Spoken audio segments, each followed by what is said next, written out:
get to that too.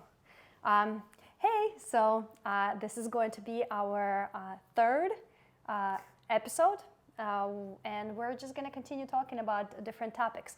I think what's important is to mention that, I asked, well, what do you do, and Yes. please go ahead and let everybody know and tell them about also your channel, please. Oh, okay. And all of that. So. Perfect. So my day job, I'm a lab technician. I work in pathology, which is study of disease. So, what that means is basically by the time, I'll give you a quick example. Like, let's say you have a weird looking mole and you're like, I don't know, looks weird. You go to a doctor in Western medicine, they take it off, they send it to a lab. So I'm the part that actually receives the specimen, and then we do tests and determine what it is. It could be cancer, it could be nothing, it could just be a growth, whatever. So that's what I do for my job to make money. But what I love to do, I think you're getting a call. Oh, cool. It's okay. Oh. I'll call. Oh, okay, sorry. I was like, that's maybe okay. it was, okay. Yeah, thanks for letting me know. Yeah. So what I do for fun, passion, where I'm moving towards, I talk about on my YouTube channel. It goes by Nate Rocks, R-O-X, and it's just a range of things. But basically, the main thing I want to focus on is making people healthier, and that could be in mind, body, and spirit. So spiritually, if we become healthier, we also become healthier in our bodies. And for me, that's more important. I'm in a lab. If you have cancer, like, there's nothing I can do at that stage. I'm just the one kind of giving the information, but I want to go in front of it. I want to share information. Okay, eat these healthy foods, treat your mind well, change your subconscious mind, so you start thinking better thoughts and manifesting good health. So it's all these different components that I'm trying to break down, so we could live better lives, and hopefully we have less cancer, less disease, and hopefully in my lab I just see like there's more and more and more, and what I want to see is that get less and less and less. Oh, wow. So I feel like that's something I'm very passionate about, because I actually had pretty bad health when I was young. Like when I was in my late teens, early 20s, I had fibromyalgia, migraines, a sinus infection that wouldn't go away, and I'm young. Supposedly that's supposed to be the time where I'm the healthiest. I'm a young man, like I'm supposed to be, and I didn't feel any of that. But I was able to heal myself with like natural medicines, with a natural path. So that's why I believe in it, because I saw a change within myself, within my spirit as well. Like as my body got healthier, my spirit got healthier, and both did that. It's like a dance. So that's why I feel so passionate about that, and why I spread that message. Yeah. That's cool. And you also mentioned something about masculine. Yes. Please phrase it correctly.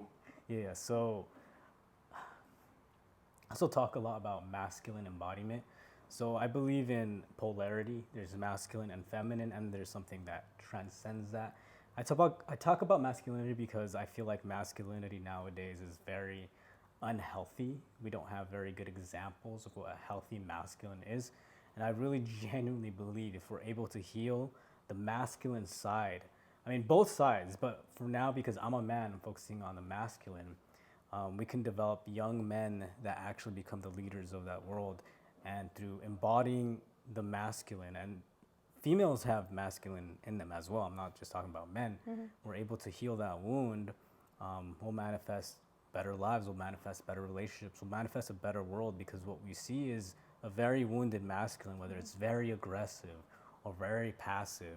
There's no in between. There's either men that have given up in their lives, like they don't want to do anything, they just play video games, they live in the basement with, they don't do anything with their lives. Or we have very aggressive, angry men trying to dominate the world, dominate nature, dominate women, because they're wounded. So I think for me talking about that and showing that like middle path of becoming like a healthy, sacred, masculine is really important part of that puzzle. Yes, I think that impressed me a lot is that you're, connecting sacred masculine and you're talking about these taboo things, right? Let's say like holistic medicine, right? Something that's a lot of modern masculine figures. And by the way, I am like going to just speak freely from my mind as far as naming masculine, feminine without trying to get too far into what's correct, politically correct or not, because it's just too much. I disagree. We're speaking freely here. Yeah, so to see, to have masculine, very masculine men looking into a holistic way is something that is a taboo. Not everybody would open up to, even maybe they do it somewhere on their phone when nobody sees it, but to bring a group of you guys together to actually openly discuss that and say, hey, this is how I feel and this is what I do, and I don't want to take a pill for it, or like, is there a different way? So I'm very impressed because I think that's much needed because as a mom of 3 boys, who will either ask their dad for guidance when it comes to dealing with an emotional issue or a bodily issue, they will hear his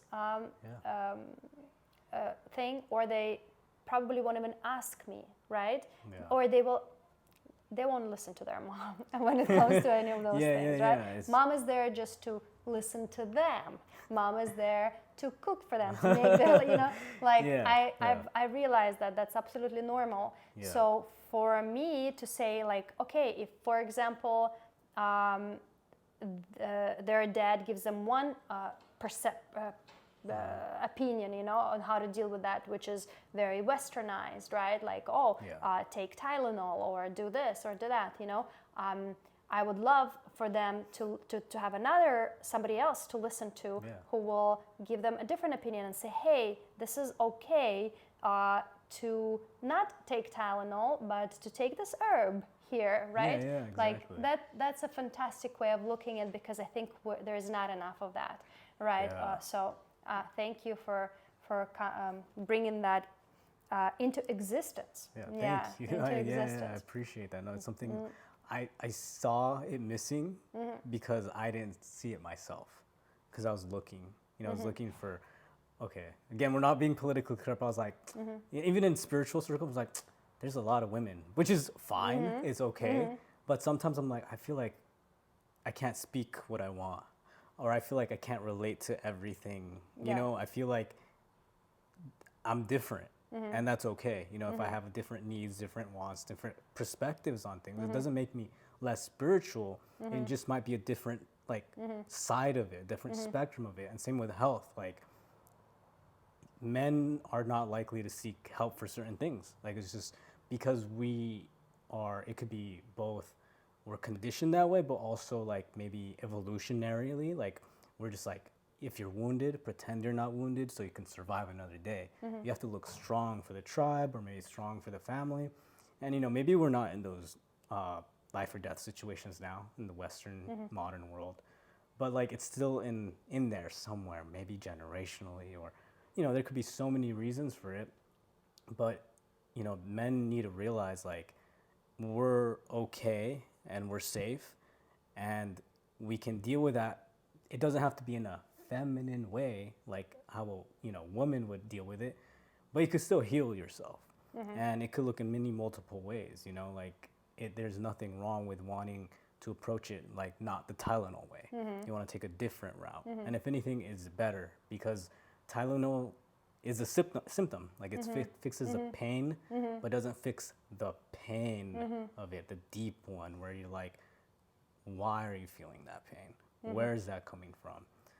And a lot of men won't examine that because they're just surviving. They're just trying to be like, I just want to get it done, and then that's it. Not deal with the why. And I can understand that because I struggle myself with that. So I get it. And that's why I speak about it, because as someone who has the same thought process, same conditioning, I'm like, I get it.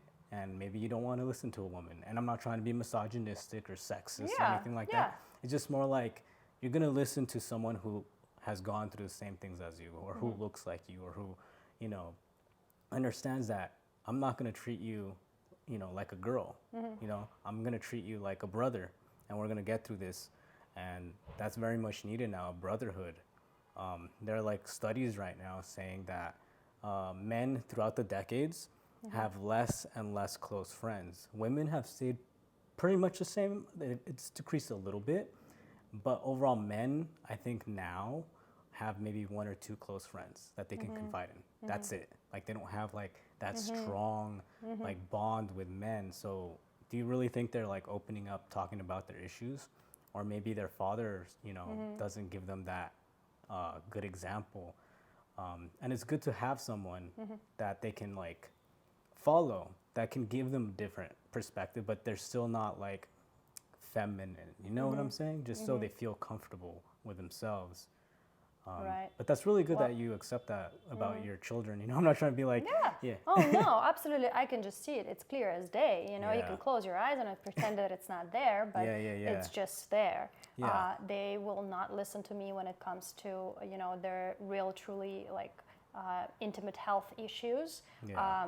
And I think, aren't we all, you know, when it comes to listening to our parents, they're just not the couple that you're going to listen to, you know, you're going to listen to anyone else but your parents, and you have to accept that in life, that I'm just a supporter, that I will just support you and hopefully guide you, you know, but mostly I'm here to like, you know, do all of these things for you so that you can go ahead and make the right choices and also lead by example. Exactly. So that is an excellent and it's just as important as motherhood is just as important as fatherhood. It just fulfills the different things. Yeah, absolutely. And that's okay. And that's okay, exactly. And the freedom comes is when you accept that, when you see that and it's so in your face that you're just agreeing to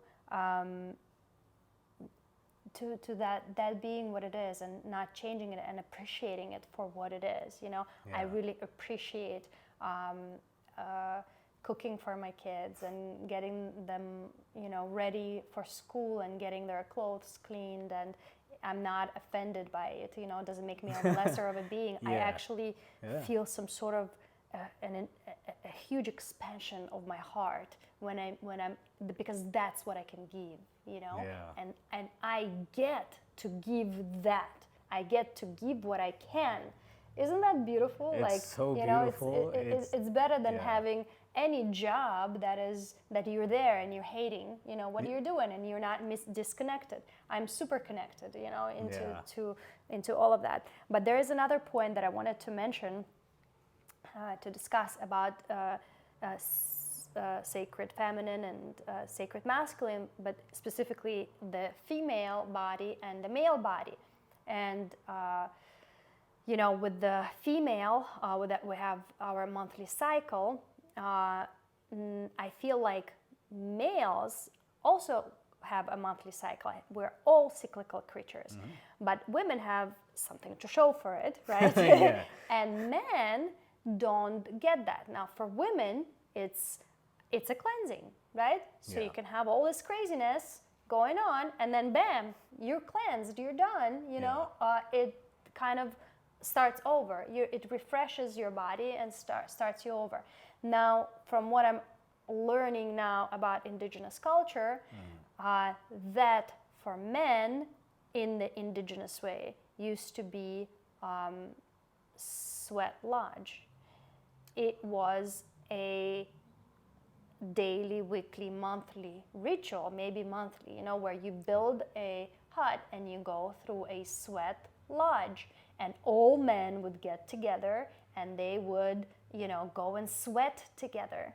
Wow. So the energy kept circulating, right? So they would have these monthly cleanses, right? They don't cleanse the way the female body cleanses, but they cleanse through sweat. And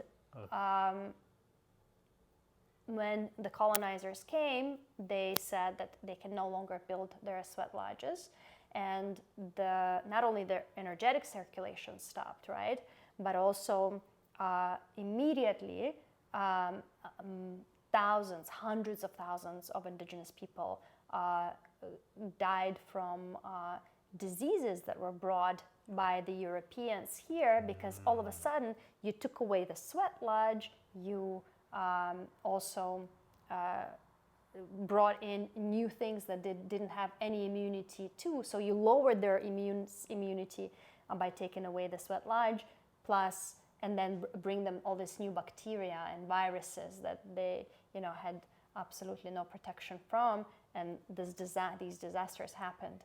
Wow. But that's kind of a separate story, although everything is of course connected. But I think that in many cultures, Russian culture, men go to banya.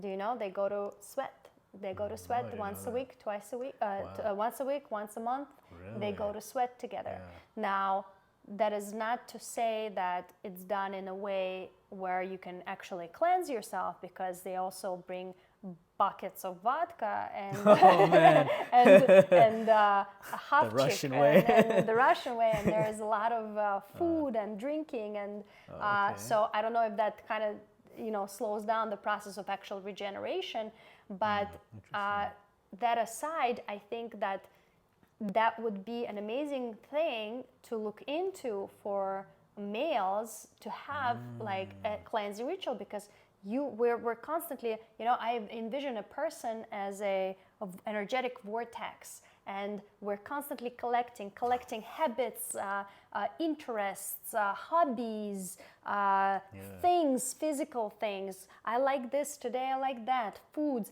and it all kind of swirls around us, and that actually what forms what you see us, it's like out of nowhere, out of this energetic vortex comes a being, because it's a collection of all these attachments that are twirling around this energetic vortex that is you. And then at some point, if you don't push that either through the other end or release some of it back out, it gets clogged, right? And the energetic flow stops. So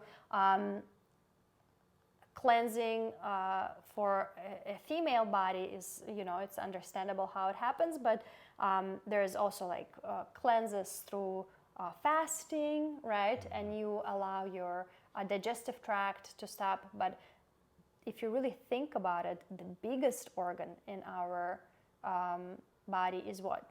The skin. The skin. Yeah, the skin. So, You're so right. if I was, and looking at my boys and just different male bodies, I see that you guys go through the same exact monthly cycle, and you get hormonal. You have this one time, and everybody has their own cycle, and it's usually like some people have it closer to the full moon, some people have it a little bit after the full moon, where you get very emotional, and there's nothing I can do.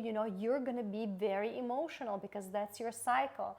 My job is to recognize that, because you guys don't recognize that within yourselves. No, we don't. So I, as a female, have to now not only know my cycle, but also know your cycle, because somehow you think that only I get hormonal. You know what I mean?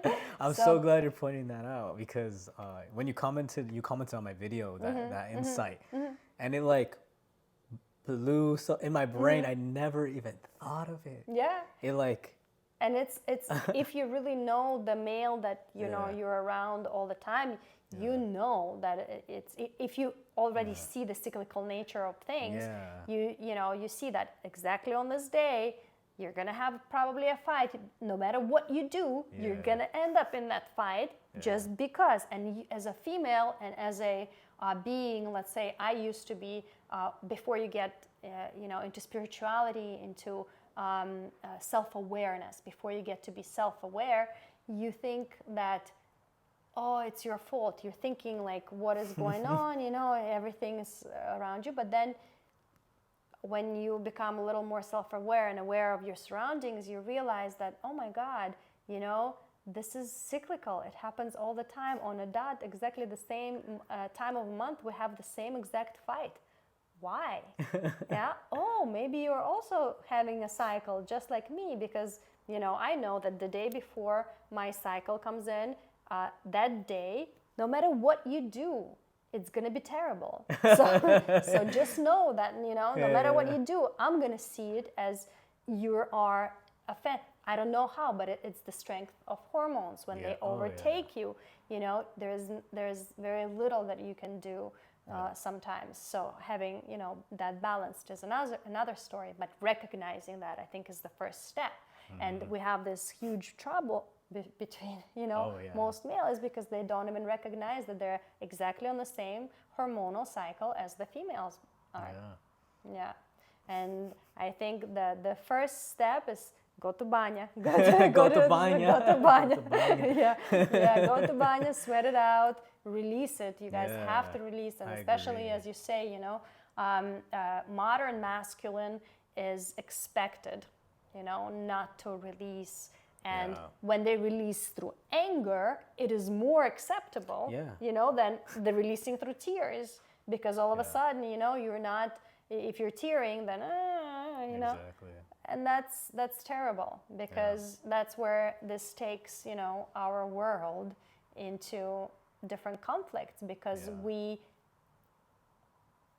prefer for the masculine to release their attention through those types of methods, rather than, you know, methods that are a little more feminine in their nature, right? Right, yeah. I completely agree with that. Like, I think the banya, the banya. Yeah, banya is the same thing as the sweat lodge, bathhouse, the banya. sauna. I think if we even just did that as a culture, made it a cultural thing, it would actually have a big impact on, well, everybody, but men especially, because if you think about it, anger really is the only one that is acceptable of all those, like, don't cry, you know, be happy, but don't be too happy, you know, don't be gay, you know, like, you know, that's a little fruity, but anger, you'll never really question a man that's angry. Like, you might be like, oh, he's an angry guy. It's like, but like, oh, he had a bad week. He has a stressful week. He needs to release it somehow, right? Yeah, and it's like, well, okay, let him just scream and you know, that's okay. Yeah, but it's more but acceptable. go into a circle where he can talk to other males about herbs, you know, and that would be like, exactly. Look down at. Yeah, and I had that block as well, actually. Like years ago, I was like, I don't know, I only see girls doing like herbalists. You know, like, you know, mostly in the videos and all social media, it's always women. And I'm like, am I weird as a guy if I like herbs? If I like plants? Like, is that weird? You know, like, that's a dumb reason, Nathan. Like, you know, but even then, me knowing it's kind of ridiculous to be like, I'm kind of afraid to be judged. What if they think I'm gay? Or what if, you know, like, what if they think I'm feminine? Or, you know, what if? And I'm like, what the, like, how is connecting to earth and the plants, like, make me less of a man? You know, it doesn't really make sense if you, but it's the conditioning, right? Oh, yeah. And you know, it's so interesting. It just came to me, this one more connection now that you're saying that. I was recently in a conversation with somebody, and I'll tell you the full story one time. Maybe I'll record a separate video for it, but about how I met Robin Greenfield in the first place. Okay, I'll say it very quickly, but it has a lot to do with what you're saying. Many years ago, I always meet people in Mount Shasta, you know, and I met this individual, and you know, he was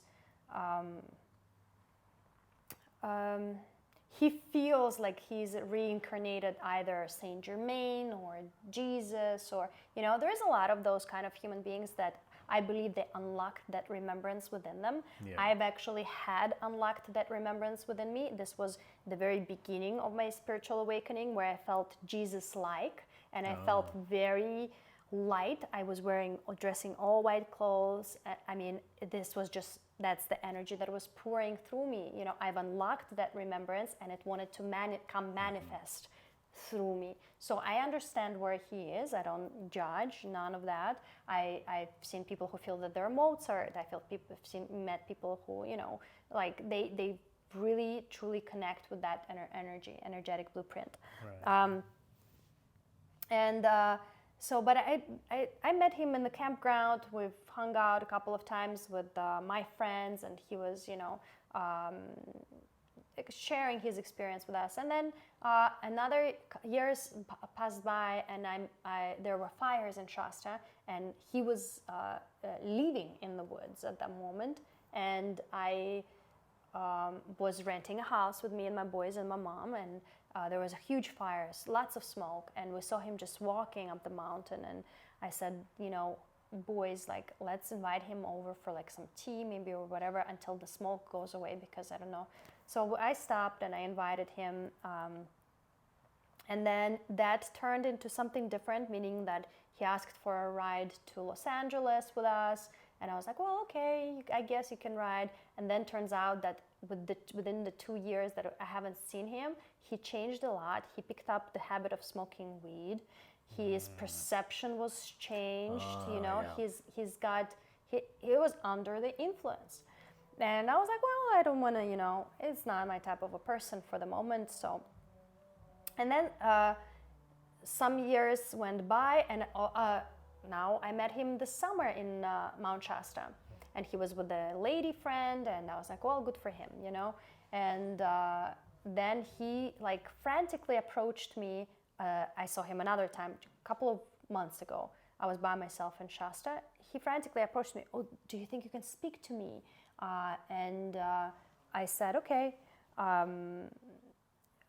And then we didn't have time to meet up that time. And then he called me. We set up this Zoom meeting. He wanted it to be very official. And he said, listen, I have something really big going on. And I have this investor that is giving me, it's $12 billion to start an infrastructure. And he just went into like rant about this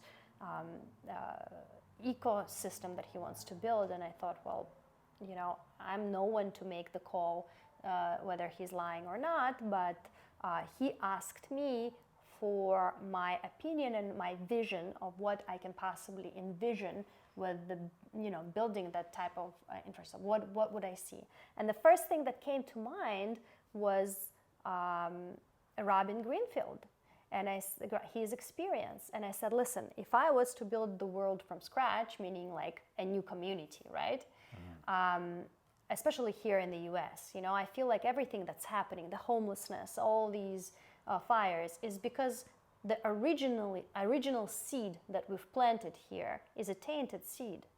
Yeah. It's based on genocide of indigenous people and the stealing of their land, Yeah. which, some go to argue that it wasn't their land because the land doesn't belong to anybody, and that's exactly how they treated it. They never said the land was theirs. Yeah. Nevertheless, there were millions of them here, and we managed to kill them all, almost, leaving barely any few thousands behind, So Yeah. if you build something on that, and now we stole the land, and now we keep reselling it to each other for millions of dollars, meanwhile more and more people go homeless. I mean, this is a never-ending story, but it's Yeah. never going to end unless we pull that tainted seed out of the earth Yeah. and replace it with something good. And I said that Robin's experience, what he's working on right now, this very self-sustainable lifestyle, and non-ownership, just non-ownership. Just, I don't own anything. Nothing is really, I'm just here. I'm passing by, Yeah. I said that would be a great seed to plant and then see what grows from there, because that's a good patterning, Yeah. That would make a good root system and whatever comes as far as the plant. next thing you know, this guy is like, I'm coming out to LA to meet with Robin because he's gonna be in LA this and this time. So he came out here, and the first thing he did, he came out, he called me, he told me about, he's like, can I order, do you know any like masseuses to the stars? I said, no, I don't. You know, I told him I know this one person. Long story short, he acted weird. He acted like he was, you know, very, very obnoxious, like someone who didn't have money, all of a sudden has a ton of money and trying to like, you know, show it off. And I'm like, okay, I don't know how I fit into any of this, but I told him about my story. Like I said, I would open a children's camp, you know, where you can teach them Robin's experiences, you know, like how to make your own hat from sustainable materials, how to make your own shirt, how to make your own moccasins, you know, a pair of moccasins, how to make your own flour, you know, stuff like that, just simple stuff. Integrate their super modern lifestyle, integrate these things, how to build your own shelter, right? Where you can teach kids how to be self-reliant. And so he calls me, he says, well, we were supposed to meet Robin in the park the day that he was giving everything away, but I couldn't make it because my children were having a lot of sorry, I'm gonna drink a sip. They had their games, and so I ended up meeting him, and he told me, okay, no worries, I'm meeting with Robin's team, and he sent me screenshots in the screenshots, the Robin's team mentions you and Tatiana everywhere. And I'm like, I don't understand, how do I even, you know, got there? How did my name get there? Why am I there? Okay, I thought, okay, I said, well, did you arrange to meet with him? He said, yes, we're gonna meet, you know, in the morning. Do you wanna come?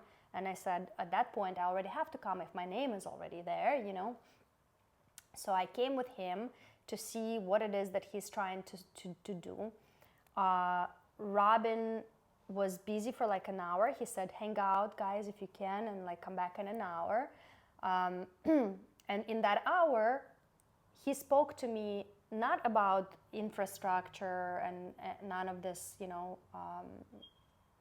stuff that he was talking to me on the phone. It was something completely different. He told me about how he wants to pilgrimage somewhere else, like very unstable type of stuff, right? He told me about very, very intimate details about his lady friend and the instability of their situation. And it made me feel very weird. And I was like, oh my God, I don't know like what kind of billions of dollars he'll be getting to build what, you know. And then he showed me his plans, and there were like all these war things inside them, you know, where it was like, it was very, you know, twisted.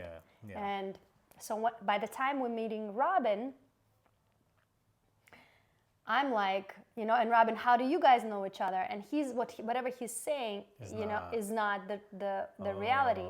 So I jump in and I say, and he's nervous, you know, he's nervous. But I jumped in and I said, Robin, so I understand that such and such approached you from both of our names, right, to build something together. I said that I want to make sure that you know that he thinks globally and I'm thinking very locally and very, very small, and I'm thinking about literally like a forest school and whatever. And so I start jumping in and like putting it out there before, you know, he can speak, because when he speaks, it's going to be over, you know, because he sounds not well.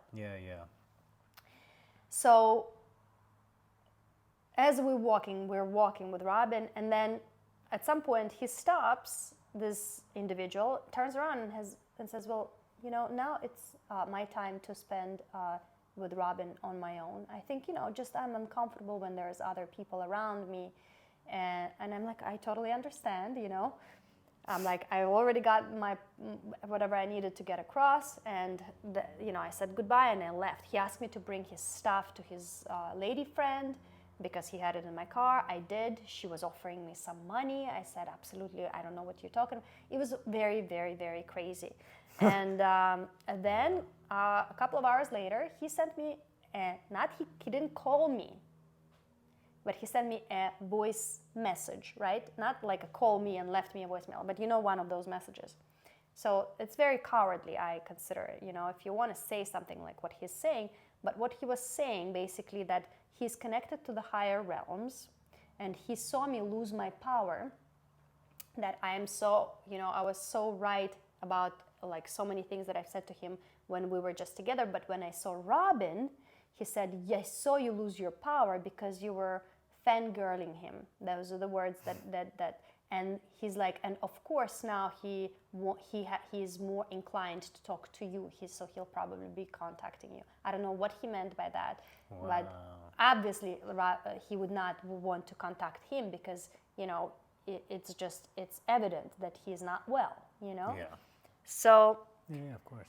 But that concept of you were losing your power, and I thought about it. When I was listening to the message, certain feelings arose, right? Yeah, of course. And then I was like, you know what?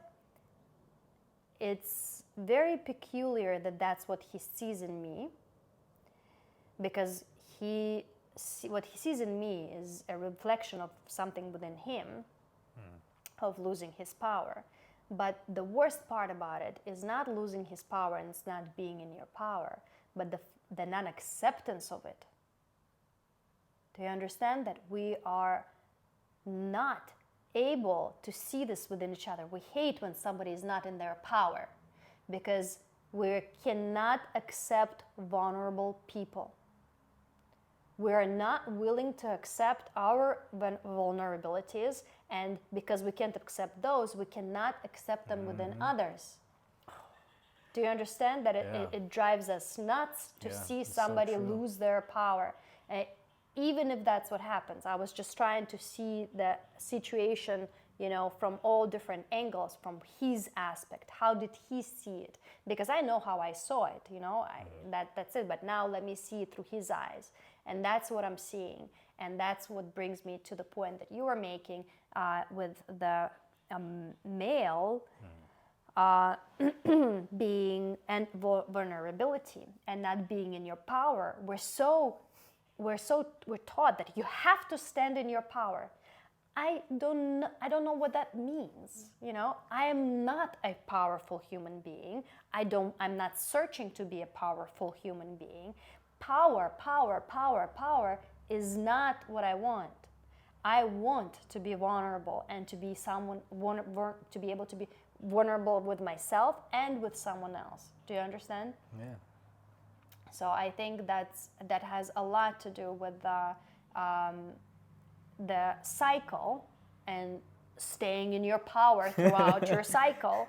And just because it's like, no, dude, be vulnerable, and I think it's gonna be a long process, and I'm talking about hundreds of years, until but it has to start, right? And it has to start going for it to progress sooner rather than later. But it's going to be a process of accepting, from individually accepting a vulnerable male, which the male is vulnerable. We just choose to close that. We choose to like, no, you're in your power. Stand in your power. We're like, be in your power. Just stand there. And the poor male is like, I don't know. I am not a powerful human being. I am just me. But we're like, label, power, stand, be, and that's where we're at. And it's like, thank you so much for that. And it's crazy because the power is a label that we keep sticking on each other just to take responsibility off of ourselves. And a lot of times if you dig deeper, it's like the female who's the powerful, but she's like standing the male to like, stand out there and be like, you go be your man, so, building this masculine. But in truth, none of us are powerful. And it's a label that we're sticking onto each other to not be responsible and to not, because we can't accept our weakness. And we're all very weak, very, very vulnerable, very weak. And it's okay. And you know what? Maybe by opening up to each other, we can then have some strength in numbers, Yeah. and be like, just because we're vulnerable together, but we're together, so At least we're we're strong in that, Yeah. But like that, that's how I see it. Wow. I don't like when people call me powerful. I don't like when people point out that I'm losing my power, because none of that applies. Yeah. None of it. You're not even on that. Yeah. Like you're not even on the same ride. No. Yeah, And yeah. I'm never looking to stand in my power. Okay, I am not looking to stand in any power. It's about being vulnerable as I can be publicly. Yeah, that's the hardest. That's so hard. That's hard. That's really to me, that's difficult. hard. It is, To go get out there and just be myself, my weak self, my real self with all the craziness. Yeah. Yeah. So- Wow. Thank you for saying all of that. No, it poked at parts of me that I was like, no.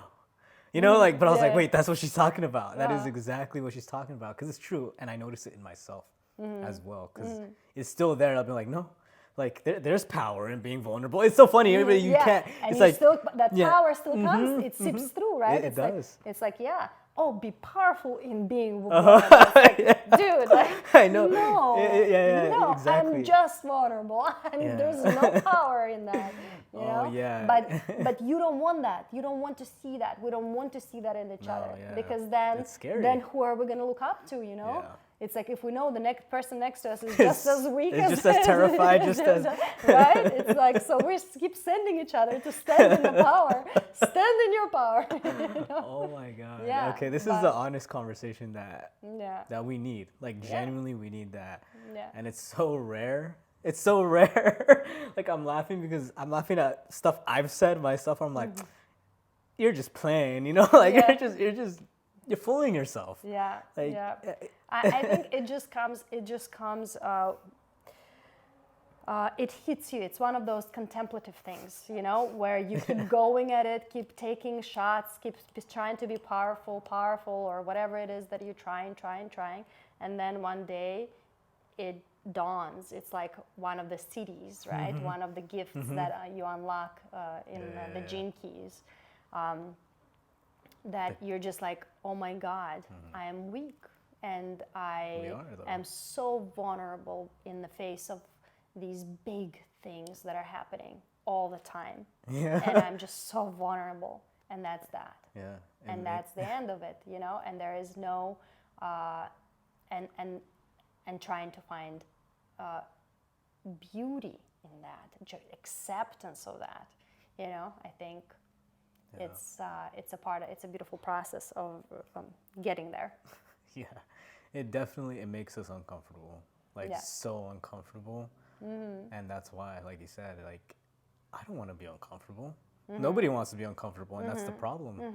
Sometimes you do. Like you just have to accept it. Yeah. Especially men. Yeah. Women too. I know a lot of women that don't show any vulnerability as well. So it's not just men. They have to be, They have to be powerful. They have to be strong. Yeah, boss woman. Yeah. Well, that's very unfortunate, and that's why I said, just looking at our generation, and I think it's going to be many generations to come to weed that out, because, you hear stories about people going, I think it's a part of the process, people going and trying to get, stand in their power, become powerful, and then they get there and they're like, well, this is not it, you know? Yeah. And Oh like, yeah, so many. exactly. So And many. that's when the Yeah. real journey Yeah. begins, Yeah. right? So The I most think it's a powerful part, man. it's a beautiful part of the process to get there and to recognize Yeah. like, ooh, you Yeah. know, there's nothing here. It was a wrong turn. Yeah. And admit it and actually backtrack and go the opposite direction. So, but it's happening. It's Yeah. happening slowly but surely. But I think, yeah, I think that it's gonna take literally person to person. That's why I'm so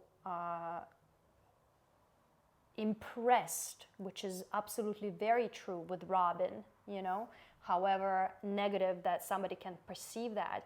I'm impressed with you. I'm impressed with Robin because you are the human beings who are not just no longer in contemplative state. You are actually doing something that is not going to be probably monetized in any way. Makes you probably even more vulnerable, you know, because you're exposing your vulnerable side to the public. And to me, that's incredible. That's what we need. But it's not going to happen there. It's only going to happen right here through you, through a person like you, through a real person, starting a channel, starting to talk. You know, I really applaud that and appreciate that very much. Thank you. And I say the same about you. Like, I Thank you. genuinely like watching your videos, watching your stories, and I'm like, sometimes you say something like, oh, "Did she just say that?" You know, like, but like it makes me happy, but not in like a different kind of happiness. Kind of Right. like there's a human just being raw and honest and open, which is so rare. You know, like it's. I'm gonna go back to when I first met you. I don't know if you remember the first thing I told you or the first question, because I think I offered you food, and you were like, "Oh no, thank you, I'm fasting." And I don't know what told me. Something told me ask her why. And then I remember I came out before I even like thought about it. And then I was like, oh, what if that's rude? Because I remember like, you know, and then I think I don't know if you remember, we probably have different memories of it because people perceive things, but you paused. I noticed you paused. So I don't know if you were thinking about it or you were like just surprised I asked that. And then for a moment in that split second, I was like, oh, did I offend her? Or did I like go too far? Or is it a religious, you know, like the mind goes. Because I was like, oh no, like, and then I noticed the other guy who I was talking to, Mike, he also was just like, did he just, I could tell his body, did he just ask her that? And I was like, but I tend to be that type of person, like very blunt. And sometimes I'm like, you know, I'm like, oh, take it back. But No, you know, but I'm happy never do because that. something told me to ask you that, and I don't know why. It was just a feeling. I kind of like just do it, like because the way you answered, "Oh, I'm fasting," told me there was more to it. I don't know how, but something told me. You're very connected. You're connected energetically to the situation. And as I said, you know, there is everything is a sphere, right? So Yeah. you are already within the sphere where you could perceive that there is more behind. Yeah, you know, yeah. that. So Yeah. I say, you know, asking questions. You ask incredible questions, you know, and you'd be surprised how people are waiting to be asked the right questions to tell their story, you know? Yeah. I enjoyed spilling out my guts to you, you know? And I know that when I ask people questions, they enjoy telling their story. Even like someone like Robin Greenfield, what it is, all it is he's telling his story. If you really break it down, you know, all he is doing all day long is telling his story. That's how much a person needs to tell their story. So ask all the questions, you know? Yeah. Never be afraid to ask a question because people can answer it in whichever way they want, you know? Don't hate the question, just think about the answer. And maybe it'll even explore something within them through the answer. And reverberating things to each other is very important too, because sometimes you think one thing, but when you start vocalizing it, it comes out completely different, and you're like, oh, wait a minute, you know, I didn't even know that I was that's how I would say it, you know, and then you're learning because you're a channel, you know, you are a channel. I Yeah. told you, you're a vortex, an energetic vortex, and you pull these habits, these daily routines into you. You pull these, you know, something you see here, something you see there, and it's all twirling and combining into different types of combinations. So when you speak it out, sometimes you'll surprise even yourself the type of combination that it came out with, because you're like, you never knew, because it's twirling around you. You see it, right, in your mental space, you think in it, but when you start pulling it out into a linear space, you know, into a 3D realm, like a word that's connected with the word, and that in a sentence, it comes out like a crazy combination. And you're like, you know, It's so and true. you're just creating revelations. Sometimes I listen to myself and I'm like, well, that was interesting. Yeah. You know, thanks. Yeah. Thanks for finally coming out there. You know? So Yeah, I feel that all the time when I make videos. Like sometimes, like I don't even know where that came from. Yeah. Like I knew it was there, You're channeling. but the You're way it came channeling. out, I was like, "That's me." Yeah. Okay, Yeah. it came out like it's like yeah, you're right. The universe is just like, well, I'm just the vessel, right? You're, And it's you're channeling it through. You're channeling everything that you drew to you, right? And now you're channeling it out through you, right? And now you're making it, you're giving it a sound, right? You're giving it, what is it, spelling it, right? You're casting a spell with it. But, and all these new words and combinations come together because you didn't even know, you know, that they were already there, and it feels like it's not even you because you haven't spoken it yet. yeah, Because it looks different in that world and in this world.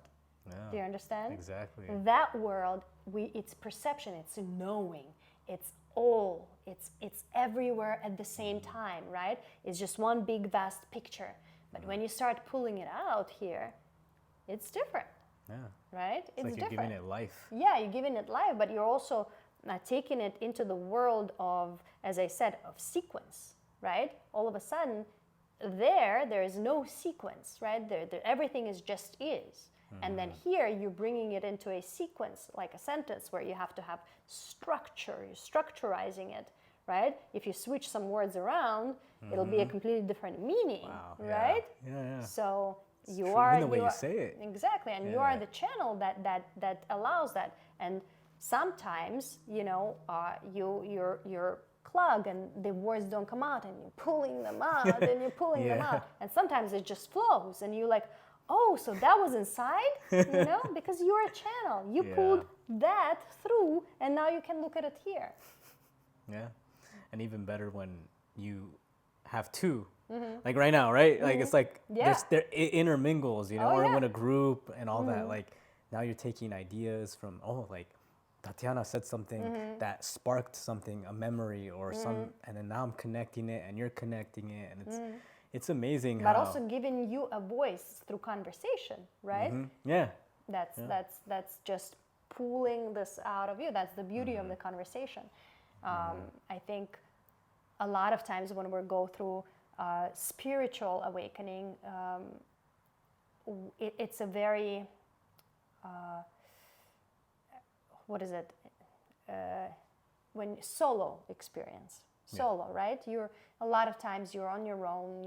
A lot of times it happens to you before anyone around you in your circle is there, and you're like that, unicorn, and you're like, okay, well, I'm just not gonna be there anymore with, and you stop communicating. You communicate with people about what they're used to communicate, but you don't really go into that full conversation, the full expression of your new self, right? And I think that having a conversation, having somebody to bounce off of, it's just it's so nice. It's nice, right? Yeah. It's a gift because you get to actually pull that out, and it's released, right? Yeah, exactly. Like you said, you get clogged with, you could watch a million videos, read a bunch of books, but then it's like all in there. Like it's all in there. You And need finally, to get it. Yeah. You finally need to it's start coming speaking it out and actually being your full, authentic, everything because obviously at work it's like I don't want them to think I'm crazy. You know, I mean, even though I'm on YouTube, they know I have a YouTube, but like Right. still, you know, you I gotta. can't even imagine. It's very brave. Yeah. Oh, yeah. I honestly don't think they even watch it, so it's okay because it's not for everybody. Yeah, right. And you know, some But of my it's videos. not about them watching it or not. It's about you knowing that they can Yeah. potentially watch They it. can, yeah, It's yeah, like, no, it's like I know that feeling. It's like, Yeah. well, you It's a know, I have to process. now decide for myself. Am I comfortable with people coming across this? Yeah, no. You know, and am I going to take that step forward? It's a Yeah. brave step forward because that's what you really, really want to do, Yeah. but you're not sure if people are going to accept it. Yeah, exactly. It's a process, but it's one of the best processes you can go through because it really. No, they might be fixing. One moment, please. They might be fixing something. All right, let's. Okay, let me see who that is. One moment.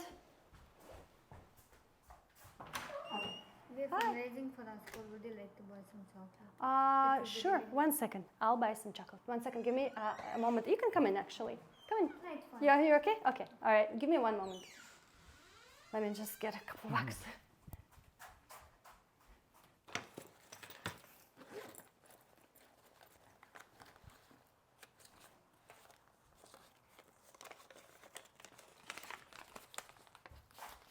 All right. Okay, and there we go. Just one. And I got 3 for you. It's okay. Ooh. Can we do the caramel? Yeah. Thank you so much. Awesome. Thank you. Bye. All right. Let me check the water. real quick. Okay, cool. Ta-da! Just got a chocolate come into my life. You just attracted Like, it. You were talking yeah, about it right? earlier. You were like, you want the sweet stuff. Milk chocolate with caramel. Beautiful. We found communities. Made in the USA, peanut-free, gluten-free. Very interesting. All right, we'll share it afterwards. All right, I think let's wrap it up. Yeah. We're right under the hour, right? Yeah, But I think I very much enjoyed these conversations. Likewise. Definitely, we'll finish. So tell me quickly about the flour. The acorn So flour. the acorn flour. How do we finish the process? Okay, so once it's leached, you know, you'll see the liquid coming out and you taste and you're like, okay, it tastes good now. It tastes like a flour, like it has like almost like a nutty type of taste. You get it to the consistency, like, you know, like a dough, not dough, like flour, you know, like pancake flour. You get it to consistency you like. You know, some people like it more runny, some people like it thicker, you know, pancakes. Get it to the right consistency, mix it, and then you literally just put some butter or olive oil or whatever your choice of like thing on your skillet or your pan, and you just put it on there, pancakes. Like that's it. wow. Yeah, you just cook it. I have toyon berries, as we saw. You could literally put some on there, maple syrup, mix it with other flours. You can mix it with even buckwheat or I forgot. Hold up. Almond? No, not almond. Curly dock. There you go. Curly dock. What is that? It's another plant. I don't know if it's related to buckwheat, but it kind of looks like buckwheat a little bit, just a little bit bigger. But you can make it into a flour as well. My favorite, I love buckwheat, so I'll mix buckwheat and acorn together. Or you could just get regular white flour that they sell at the store, but like at that point, It's like, why? yeah, it's like, why would you do that? You know, why would you ruin it? So yeah, there's no rules to it. Just make it the way you want. That's the fun part. You get to see like, oh, how do I like it? What consistency? Do I want blueberries on there? You know, do I want chocolate chip? Do I want maple syrup? Honey? It's up to you. For me, I like it so much I just eat it without anything like honey. It's just acorn flour like pancake, and that's it. But yeah, Awesome. That's the process of it. Cool. Yeah. So we're almost done there then. Yeah. Cool. I can't wait to make a couple of pancakes just to see how Yeah. it works. Yeah. All right. Well, thanks for watching. Thanks for listening. And we are going to record some more videos hopefully soon. Yeah. Okay, cool. All right. Bye. Bye. Bye.